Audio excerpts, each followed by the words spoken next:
Imagine a room in your home where no danger can touch you, no intruder can reach you, and every secret is safe. Welcome to the world of Panic Room. In today's journey through cinematic suspense, we unravel the layers of David Fincher's 2002 thriller, Panic Room, a film that not only grips you with its intense storyline, but also locks you in with its claustrophobic tension. Join us as we delve into the heart of a New York brownstone, where a newly divorced mother and her diabetic daughter find their sanctuary turned into a battleground. Without revealing the twists that lie ahead, we'll explore the setting that's as much a character as the cast itself, the Panic Room, a fortress within a home designed to be impenetrable. But what happens when the very place meant to protect you becomes your prison? As we dissect Panic Room, we'll uncover the lesser-known facts that add depth to the film's fabric. From the casting whirlwind that brought Jodie Foster into the lead role to the innovative camera techniques that make the walls of the Panic Room almost breathe with tension. So, if you're a fan of heart-racing thrillers, or just love to peek behind the curtain of movie magic, stay with us until the end. And if you haven't already, hit that subscribe button and join us at Movies Review, where we dive deep into the stories that captivate us, the performances that move us, and the films that leave us wanting more. Don't forget to subscribe and become part of our community of movie enthusiasts. Let's unlock the secrets of Panic Room together. Before we talk about the heart-pounding moments that Panic Room delivers, let's set the stage for this urban fortress tale. In the concrete jungle of New York City's Upper West Side, a newly divorced woman, Meg Altman, and her diabetic daughter, Sarah, find themselves in a towering brownstone that harbors a secret, a panic room. This panic room is no ordinary room. It's a sanctuary built with steel and concrete, designed to be impenetrable, equipped with surveillance cameras and a public address system. It's a room that promises safety, a haven from the chaos of the outside world. On their very first night, the illusion of security is shattered when three men break into the home. Their mission: to retrieve a hidden fortune they believe is locked away within the walls of this very room. Meg and Sarah, seeking refuge from the intruders, flee to the panic room, not knowing that what the burglars seek is right beneath their feet. As the night unfolds, the panic room becomes a battleground, a place where safety is tested and survival becomes the only goal. The stakes are high, and the room that was meant to be a protective cocoon becomes the center of a deadly game of cat and mouse. So, as we peel back the layers of this suspenseful narrative, remember, the Panic Room is more than just a setting. It's a character in this tale of survival, a silent witness to the desperation and determination of those within its walls. Before we talk about the intricate web of suspense that Panic Room weaves, let's delve into the core themes that give this thriller its pulse. At the heart of this high-stakes chess game lies the primal theme of survival. It's not just about the physical endurance of our protagonists, but also the psychological resilience they muster in the face of unrelenting threat. The invasion of privacy is palpable as the sanctity of home, a place we deem our safest refuge, is breached. This violation is not just a physical intrusion,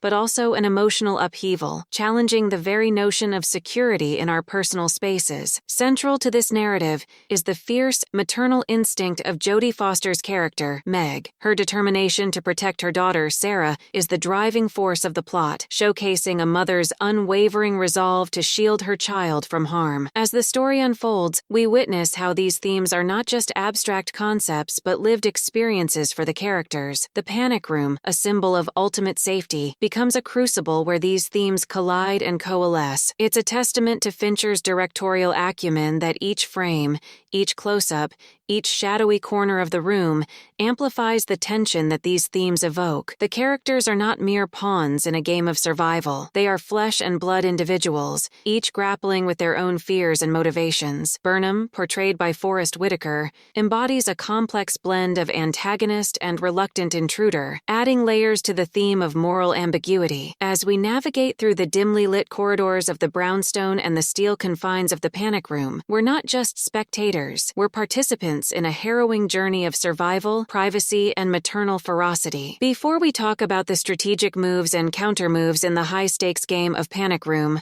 let's turn our attention to the human element that brings this thriller to life. The characters in Panic Room are not mere figures on a chessboard. They are the soul of the narrative, each with their own deeply rooted motivations and complex dynamics. Meg Altman, portrayed by Jodie Foster, is a character forged in the fires of sudden adversity. Recently divorced and seeking seeking a fresh start, she finds herself in a nightmarish scenario that demands more than just passive endurance. Foster's performance is a masterclass in restrained intensity, capturing the essence of a woman who is both vulnerable and indomitable. Her daughter, Sarah, played by a young Kristen Stewart, is not just a sidekick in this ordeal.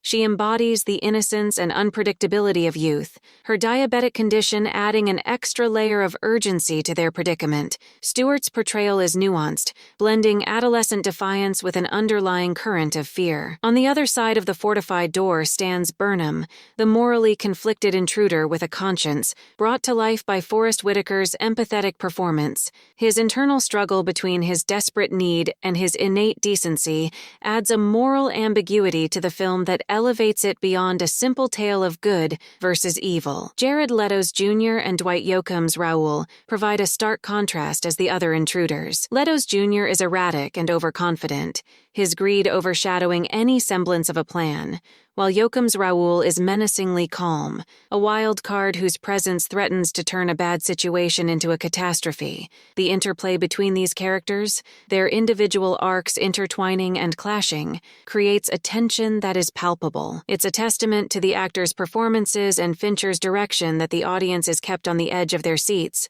not just by the threat of violence, but by the very human drama unfolding within the confines of the panic room. Before we talk about the labyrinthine layout of the brownstone that becomes a character in its own right, let's focus on the architect of suspense, David Fincher. Known for his meticulous craftsmanship, Fincher turns Panic Room into a masterclass of tension. Every frame is a calculated decision, designed to keep the audience's nerves frayed to the breaking point. The camera work is nothing short of a technical ballet, with the lens gliding through the house's narrow corridors and tight spaces, making us feel every inch of the confinement. The use of computer-generated imagery allows for an almost supernatural fluidity, as if the camera itself is an unseen intruder, slinking through the walls. Lighting plays a pivotal role in amplifying the claustrophobic atmosphere. The stark contrast between the bright, sterile light of the panic room and the dim, oppressive shadows of the rest of the house creates a visual dichotomy. It's a constant reminder of the thin line between safety and peril.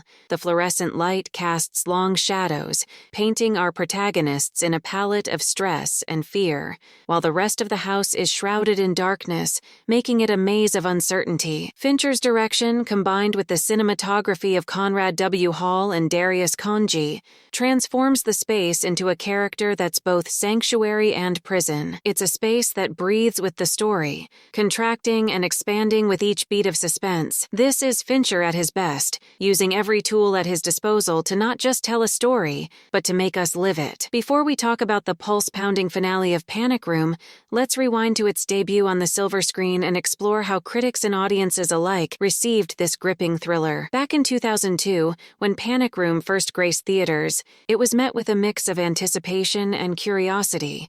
After all, David Fincher had already carved a niche for himself with films like Seven and Fight Club.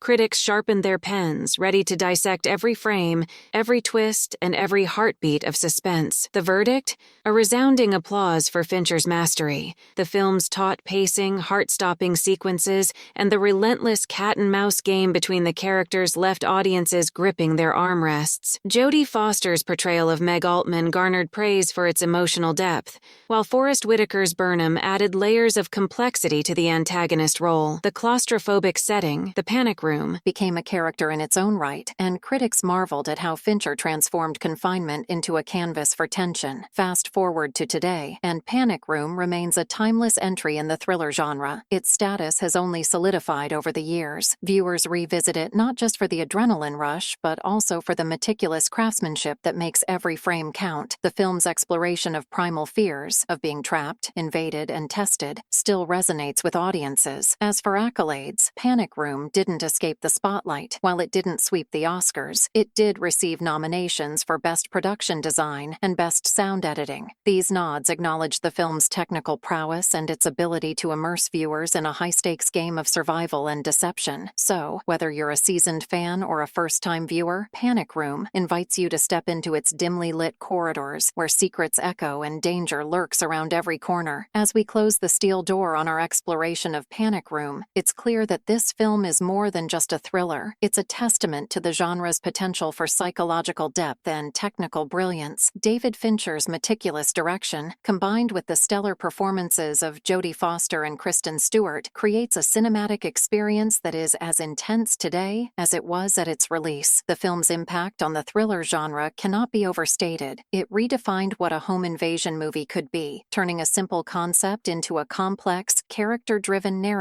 that keeps viewers on the edge of their seats. Its innovative use of confined spaces and real-time suspense has influenced countless films since. Today, Panic Room remains relevant, not just as a pulse-pounding thriller, but as a cultural touchstone that reflects our own fears and vulnerabilities. It's a film that continues to resonate, reminding us that sometimes the safest places can become the most dangerous. If you enjoyed this deep dive into the heart of Panic Room, don't forget to like this video and hit the subscribe button. Join our channel Movies Review for more insightful reviews and analyses of the films that make us think, feel, and sit on the very edge of our seats. Your support helps us continue to bring you content that matters. So, subscribe now and become part of a community that loves cinema as much as you do.